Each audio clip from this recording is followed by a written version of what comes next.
I want to thank Kat and Pete Rich for sponsoring this show with Tania. We couldn't do it without our sponsors. They cover things like postcards and just the manpower to make it happen.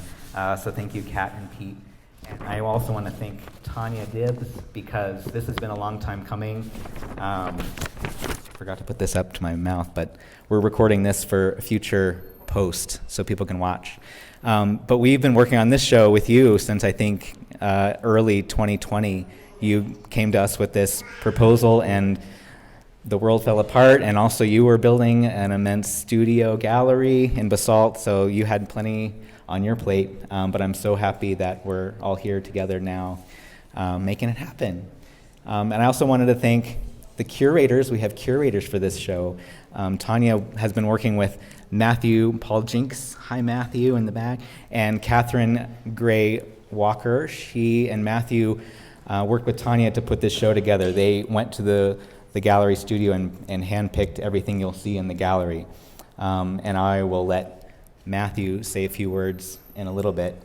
But enough about me and the gallery. Here's some stuff about the artist, the featured artist. Oh my goodness. Tania Dibbs is an internationally collected artist who explores the jagged intersection between the natural world, humanity, and culture through painting and sculpture. The screens and overlays that she paints over her scenes both highlight and obscure the landscape beneath, speaking to the beauty of nature as well as the conflicting yet fantastic constructs of humanity. And Tania's work can be found in collections across the United States and Europe and Australia. She has a studio and gallery at her home in Basalt. And if you haven't seen yet, there's some little invites to go to her gallery and studio in a couple weeks. On Sunday, July 17th, you're all invited to see her beautiful space. And oh yeah, Amy's showing you the little flyer. So pick one of those up and save the date. So without further ado, Tania Dibbs, please come up. Okay. Well, thank you everybody for coming. I am not the best speaker, so if I start rambling, give me a signal. Anyway, is that good? Anyway, I'm pleased to be here. Thank you. And I would like to really thank Matthew and Catherine for curating the show. And some people might wonder why an artist would need their show curated, but like Brian had mentioned, you get so familiar with your work that you can't see it fresh anymore. And some of the pieces that are in the show, I love the way it looks. I love the job that you did, Matthew, hanging it, and Brian. But I wouldn't have picked some of the pieces, but your own art becomes kind of like the clothes in your closet. You know, like this old skirt, is it still good? You know, or does this go with that?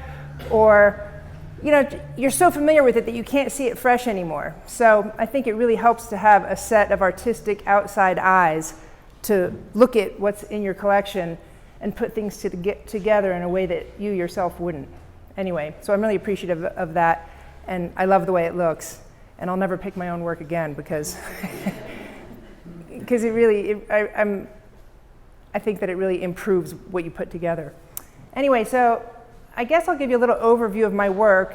Brian read you my artist intro. That kind of encapsulates it, but I started with a degree in biology, so my area of interest is really not just nature, but where humans and nature intersect. I think that it's a fascinating intersection. I don't want my work to be finger wagging. I don't want it to be didactic. I don't want it to be really a commentary so much as just an exploration of what it's like to be alive, living on the planet and contemplating man and nature today. I have a history as a landscape painter. Some of you know that. Realistic landscapes, very realistic. And I reached a point where that just seemed not pointless, but I think when I was painting these landscapes, I think they were failing to capture the feeling that I had when I would look at the landscape or contemplate it or contemplate my relationship to it. So I remember one time I did a big, beautiful, 7-foot skyscape, which I'm known for these skyscapes. And then I thought, well, I love what man's accomplished.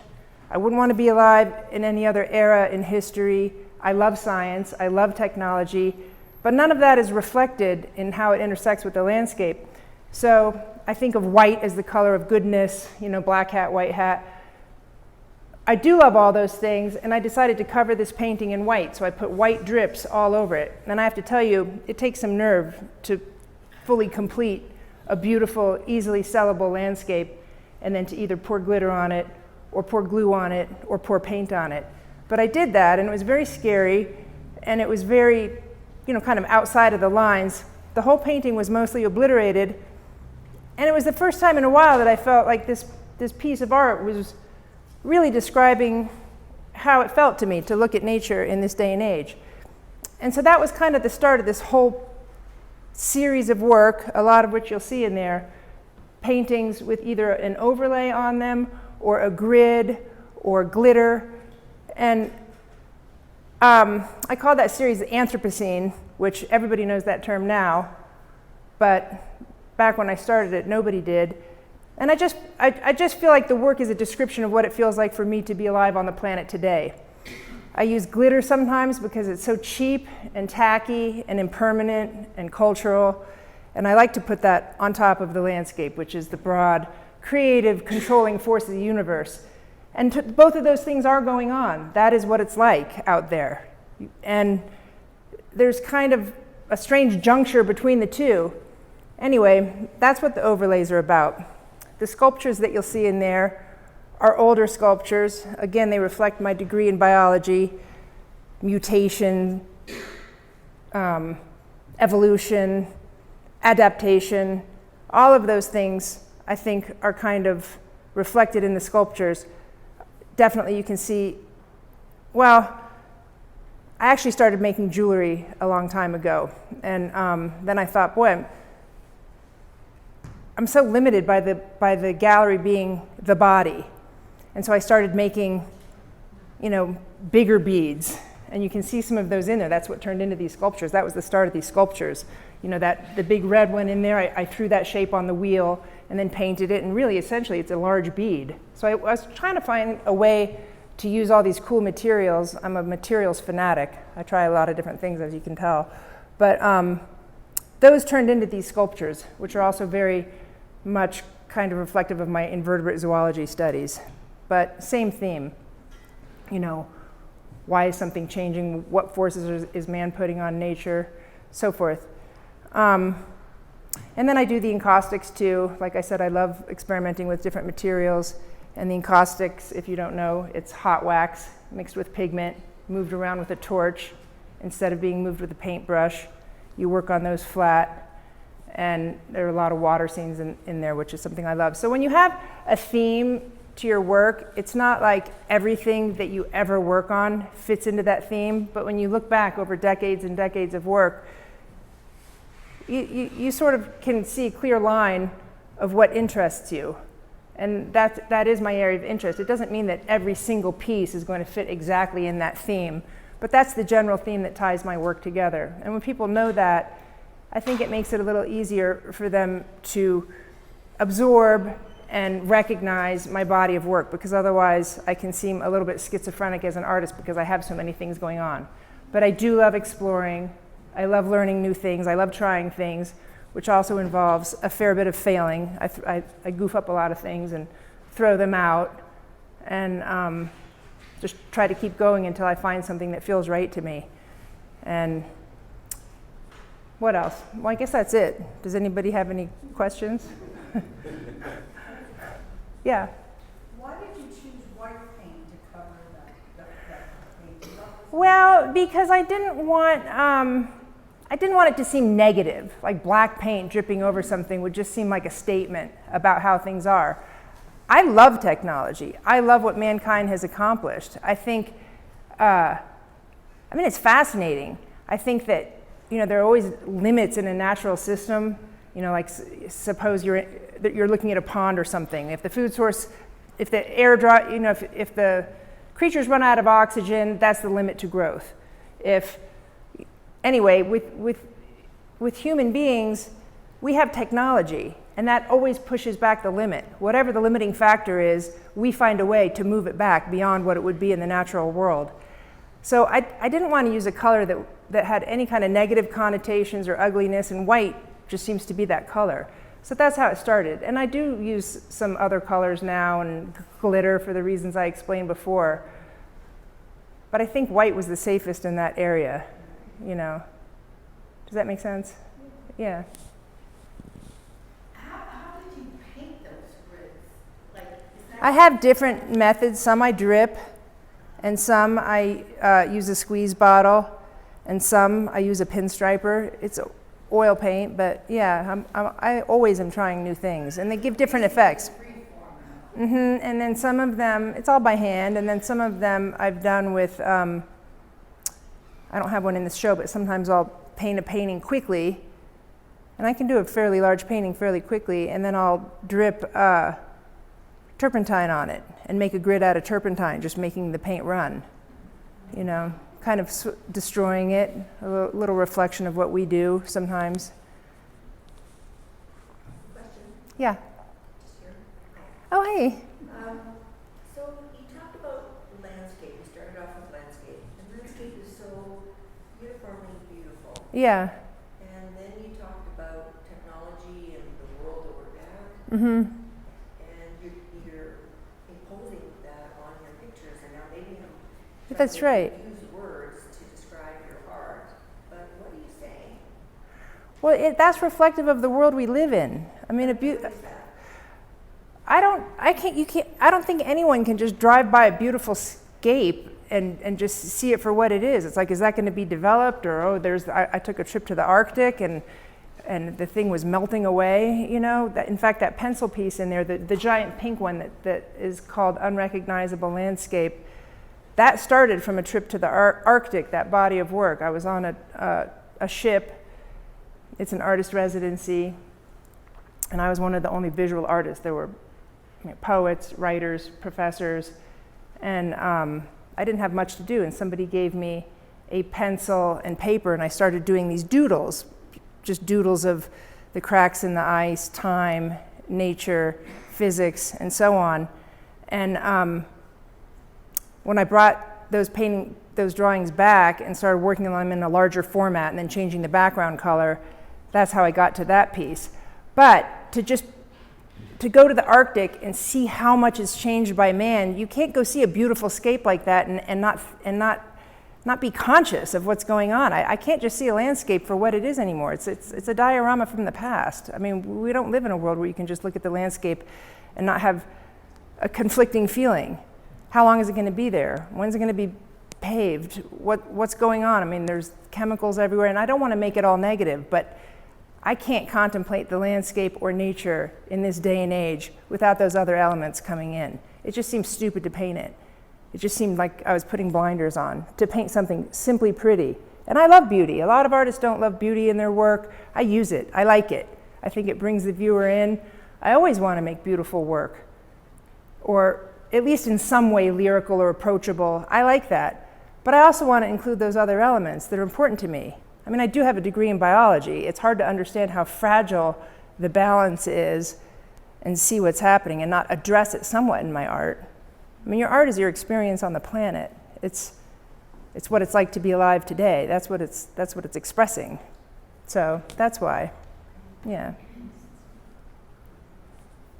Tania, you've talked before about how you use a mirror to do your landscapes, sometimes the skyscapes. Do you use a mirror to do the grids?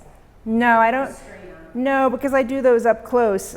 I put a lot of videos on my Facebook and Instagram, and I set up that camera, and a lot of times people will see me painting and doing this, and it's because I have a mirror behind me, because I do a lot of large-scale work. That piece in there is 8 feet by 8 feet. And if I didn't have a mirror behind me, to be this close, painting something that big, it's very hard to take in the whole thing. And so that mirror doubles my distance and also gives me a different view. Sometimes when I look in the mirror, I think, oh my gosh, all the lines are kind of pointing one direction. Anyway, the mirror just makes it so I don't have to run back and forth to look at the painting while I'm working on it. It gives me distance, and it gives me a fresh viewpoint. And I've gotten so used to it. It's such a part of my practice that, you know, I can look in the mirror and see what I'm doing or where I want it to be dark and do this, and and tell what's going on. I've just been doing it for years and years.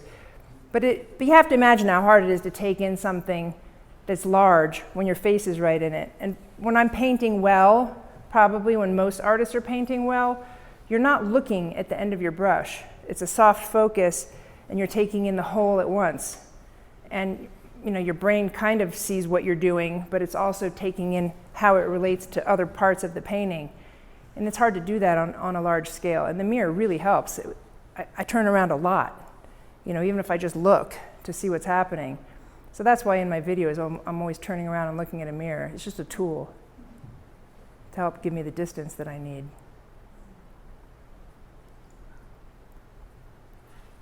So the one I'm looking at right from here with the black screen, Mm-hmm. is that a dark mood? No, it's not. I actually just like dark glitter on those colors. I don't like the candy cane effect where I do a reddish sky and put white on it. I've tried it. I just don't like the way it looks. And I also made that one instead of a grid. I kind of like the way it reflects maybe a Google Maps image or something like that, or something urban or roads or something. So I put in, Spear Boulevard and some other things kind of shooting off at a diagonal. And I think it really added something to it. When I first did it, I had the grids and it wasn't doing it for me. And I was like, okay, let's just try that, which is hard to do because half the people who see those are like, that's beautiful, don't touch it, don't mess it up. They like it, just the landscape. But the fun part and the scary part is doing that overlay. But anyway, that's why I used black. Just a simple reason like that. Like I said, I still like things to look good, Michael. So there's hundreds of artists in this valley, and a handful who are actually making a living at it, of which you are one. And what often happens is one of those artists develops a style and it starts selling, so they keep doing that style because it's selling and they need to make a living. As contrast to that, what I've noticed you do over the years is you've developed a style, you've developed an audience for it, you're selling well, and then you stop doing that. I know, what a dummy. That is such a crazy, risky thing to do. Why are you doing that? I know. I do that. Yeah, it's true. I don't think that I really have an option because art to me is an exploration. And I do that in life in a lot of areas. I get to a certain point and then it becomes boring to me. And if you're, Paul Soldner said the difference between craft and art is that, I think he said, in craft you're going. Isn't that what he said? Yes. Yeah. And I think that's why. It's no longer an exploration. And I'm telling you, the feeling's horrible because you're right. I start something new, it's terrible, I'm influenced by something, I'm trying to find out where I am, I start getting it, oh, these are good paintings, I'm at the peak of that body of work, then I'm like, next thing, and it drops off. And I wish I could keep that peak going longer, and in some things I do. I circle back to old work and put a little twist on it or enjoy it, but otherwise you're just working. It's like typing instead of writing. I know I'd probably do better if I stuck to some things that were really hits, in my career, but Maybe you're just not a very good capitalist. maybe, but yeah. I do have clients who can tell when I'm at that point with a body of new work, and that's where they buy, and they have pieces that I'd be proud of forever. Because sometimes the pieces at the beginning, like I said, you're sort of experimenting, they're not bad, but you wouldn't show it with a mature body of work from a certain time period. Anyway, that's just how it goes for me. And it's not like, oh yay, I'm exploring, this is so much fun. It's hard. It's scary, you fail a lot, I go to bed and think, God, all those hours wasted, and then should I throw it away or should I look at it a while? Because sometimes your best lessons come from something that's been leaning against the wall a while, and sometimes it just comes to you, oh, I know what would make that cool. And sometimes it doesn't.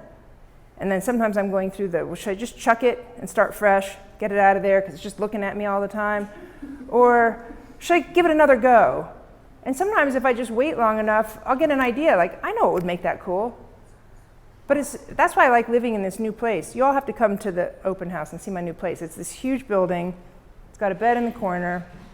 My friend Ted helped me get through the building process, which was hell. It was the worst year of my life, so I'm just kind of coming out of that. I managed to do some good work since I finished building it. But one thing that's great about that space is I live with the art. And it allows for an explorer like me to get those ideas when you're just kind of not, really thinking about it. Before I had a studio that I had to go to. It's like, okay, here's my studio time. And come up with the solution, But anyway, when you explore a lot, it's like you constantly have a problem. You're constantly lost and trying to figure it out. And then it feels so good when it happens. And sometimes it happens and you're not sure for a while. And then I live with it for a couple weeks and I'm like, you know what? That is really good. Sometimes the instant hits are one-hit wonders, all fruit forward, no finish. And you're like, over it.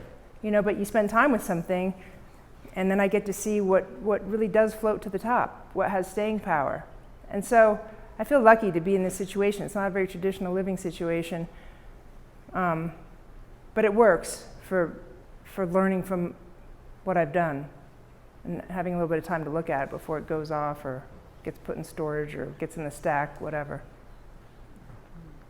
When you're in your studio, do your paintings talk to you? No, they're pretty silent. Yeah. They just say, neener, neener, I'm not done. Yeah. Did you have a question, Bridget? I was curious when you do the grid and you see, uh-oh, can you take it back? That happens all the time. And I can't tell you how many times I go to bed dejected that I just did that beautiful, the first one I did with the turpentine drips. The whole thing kind of washed out. And it was a really nice painting. And that's very risky because you have to do it while it's wet. So I have to work fast, make sure I'm not using anything that dries too fast. And it's, a great piece. And then I did these turpentine drips and it's just all kind of washed out and I just felt sick to my stomach. And that's one of my favorite pieces now. I came back in, fortunately I have technical skills, so I could put some of the background back to the foreground with careful manipulation of colors and a brush. But I did it just enough that it has this freedom that is hard to get.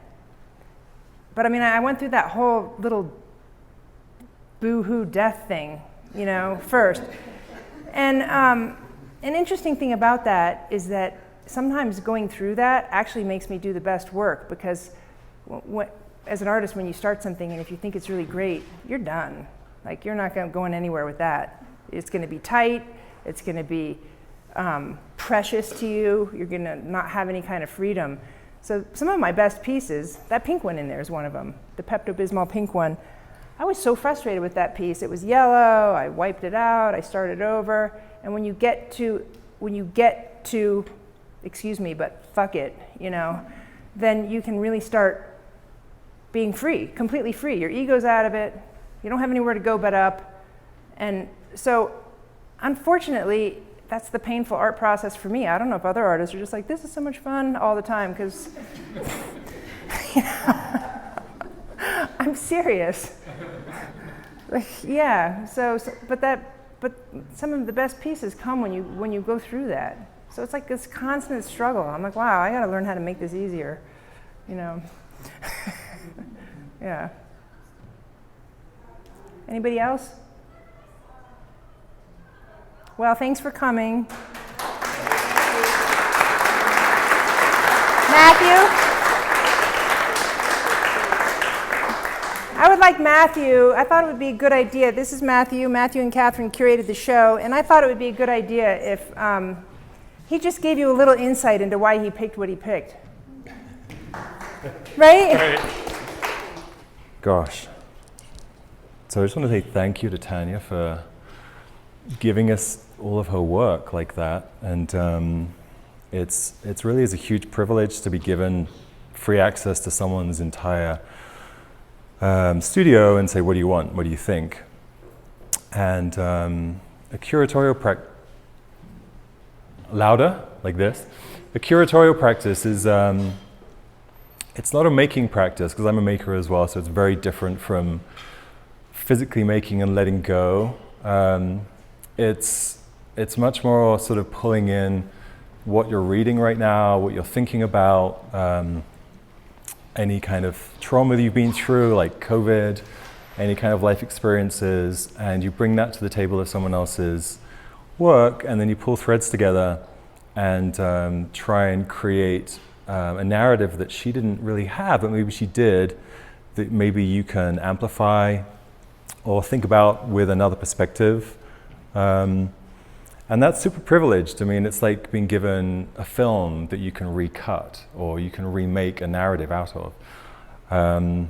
And some of the things that, I mean, this is just, I'm like one half of this, Catherine was the other half too. But the kind of conversations that, the things that I was reading, still am reading, Catherine May's Wintering book, which is a really fantastic book about refuge, and about how you winter at different times of your life, which is particularly apt through COVID, how you kind of hide away and deal with trauma and depression, or how you remove yourself from culture behind screens. And something that really resonated with me right away with Tania's work was the Paul Virilio texts, which are, he's a French philosopher, and it's about screening and screens within screens, and how we view technology through a device and through screens all the time now. And having spent 2 years on Zoom calls with everyone, organizing things, you have this sense of like what a screen really is. I have a quote to give you an idea of the kind of things that we're thinking about. So this is from The Work of Metaphor in the Age of Technological Convergence. So in Virilio's writing, the screen serves as the locus of lost dimensions of space and technological transformations of time. It modifies our relation to space, is a surface mount for its accelerated virtualization. And this is a direct quote from his book from 1993. In some way, you can read the importance given today to glass and transparency as a metaphor of the disappearance of matter. It anticipated the media buildings in some Asian cities, with facades entirely made of screens. In a certain sense, the screen became the last wall. No wall out of stone, but of screens showing images. The actual boundary is the screen. And I guess I saw immediately that her gridded paintings were screens for me. There were an objectification of the landscape and a barrier and something that prohibits you from experiencing the sublime, which is the landscape. And then that dichotomy, you're not allowed to fully realize the beauty of the experience in the same way that we spent a couple of years not really experiencing the beauty of other people and having those relationships. And so that kind of weighed heavy on me, and that with the Catherine May book, and then we looked at her work, and I immediately thought, you know, there's several different types of work in her studio, and the screening work is very different from her sculptures and her encaustic, which for me was very subterranean. And these kind of characters, these watchers of her work existed in her studio that were just kind of littered about, and they would just guard her paintings in a really beautiful way. And she already had a show set up in her studio. She just doesn't curate it. So it's all in there. And so you can see what she's doing, and in a way that you go into someone's apartment and they are altar builders, you know, and you can go around and they have built altars in spaces, and she was doing that with her sculptures, with her paintings. So being 2 rooms, we had this idea that one room would be the screen room, and the alternative space would be these watches of these encaustic pieces, which were more sort of subterranean-like and washed out and below a surface kind of feeling. And so there was the screening of the sublime with a sort of claustrophobic below the surface. And when you get in there, you're kind of greeted by these pieces that are guarding these talisman, as it were. And so those two things play off each other: the inability to experience, and then the welcoming of these guarded pieces. And then we kind of thought about ideas of pausing, and not every single picture, not every single painting and image and narrative needs to be impactful. Some can be of a different experience across the gallery. So you walk in, and not every single thing needs to be that strong. And some of the really recent pieces that Tania had made, encaustic pieces, the piece on the back wall that's all like a sort of, what's it called? What's the name of that? The veil. And she's like, it doesn't do it right. It's not impactful enough. It doesn't have much of a thing. And I was like, well, it's awesome, because that's not its job. You know, like the talisman, that's not its job, is to be impactful. Like the pink piece, the Pepto-Bismol piece, is a pure kind of mental release for you. So it's a very different. And so for us to be able to say these are pauses, these are breaths, these are intents. You know, it's just such a privilege to do that, to look at someone's entire practice and be like, wow, you can play like chess pieces in a, you know, yeah. I definitely learned from watching them depict things. Yeah, it wasn't easy. Any questions about that quickly? Yeah. Did it take you a lot of time though to even begin that process, to get to spend a lot of time with the different types of art before you started to? It took a few visits and some kind of regurgitation and remembering what we saw and thinking about it. But I think right away, like the last visit we made, Tania was painting some very fresh pieces, and they're in the show now, 3 of them. And right away, I was like, yeah, we want those 3. And Catherine said, oh yeah, I was thinking the same thing. We want those 3, but they're very fresh for her, which is a very dangerous thing to do, because you haven't sat with it long enough. And you're like, it's not even finished. And we're like, well, we'll take those 3. And it's like, but I've got hundreds of others that are all done, and they've been sitting here for a long time. And I'm like, well, this is the stuff that's really fresh for you right now. And other stuff has sat around for a while. And so there were different, different things like that. But yeah, it was a privilege and a pleasure. Thank you. Thank you. Yeah.